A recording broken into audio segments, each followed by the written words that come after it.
કારણ કે આ સમાજ એવો છે કે કૃષ્ણ જેવા સમર્થને પણ સરખા નહીં રહેવા દે.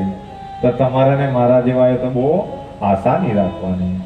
ખાલી ને ખાલી આપણે બધાએ પ્રયાસો જ કરવાના.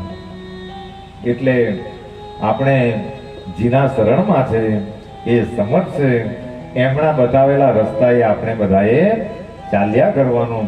ત્યારે તમારો ને મારો ઉદ્ધાર, કારણ કે એ આપણો ઉદ્ધાર કરવા માટે એ શિરડીની અંદર આવેલા અને એ આખો દિવસ એ લીમડાના ઝાડ નીચે બેસી રહેતા. સમયાંતરે અસંતોષી માણસોનો વ્યાપ વધી ગયો અને બાબા ત્યાંથી ગાયબ થઈ ગયા. અને જ્યારે ગાયબ થઈ ગયા તો ત્યારે બીજાને તો બહુ તકલીફ નહીં થઈ, પણ જે બાબાને સાચી નિષ્ઠાથી પ્રેમ કરવા વાળા હતા,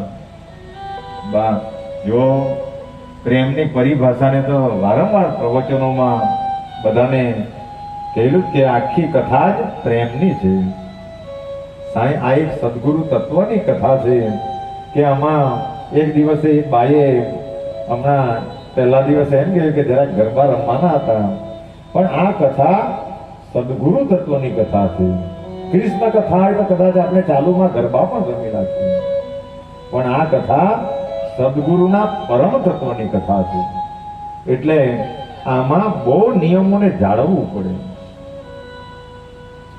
એક નિયમોને, કારણ કે ગોયમામાં કથા થઈ તો માતાજીએ એ નિરંજન ભગતને એમ કહેલું કે આ હવે એ એટલા આત્મવિશ્વાસથી આવેલા હતા કે માતાજીએ મને કહ્યું કે હવે સાંઈ બાબા પણ ની ના પાડે અને સતીશભાઈ પણ ના નહીં પાડે, એટલે અમે કથા કરવા તૈયાર તો થયેલા. પણ માતાજીએ એમને એમ કહેલું કે આ સદગુરુના તત્વની કથા છે એટલે આને જ બેસાડવો પડે.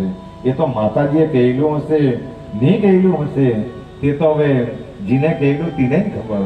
પણ અમે જ્યારે બાબાનો નિર્ણય લીધો તો ત્યારે એ શ્યામભાઈ સાથે આવેલા હતા અને આત્મવિશ્વાસથી કહેલું કે બાબા હાથ પાડી દે, એમાં કોઈ શંકાને સ્થાન નથી. એટલે આત્મવિશ્વાસની પરંપરા જ્યારે આવે તો ત્યારે આટલો આત્મવિશ્વાસ બધાને હોવો જ જોઈએ. એટલે વાતો એક બાબાની કહી કરે અને કહી નહીં એનું વર્ણન પણ નહીં થઈ શકે, પણ જે યાદ આવી જાય એ વાતોને કરાઈ જાય. એટલે ગરબા રમવા કે કીર્તન કરવું, એ કીર્તન કરવું બાબાને પણ બહુ ગમતું કીર્તન, પણ આપણા પર એક તો સમય હશે એટલે કથા પૂરી થાય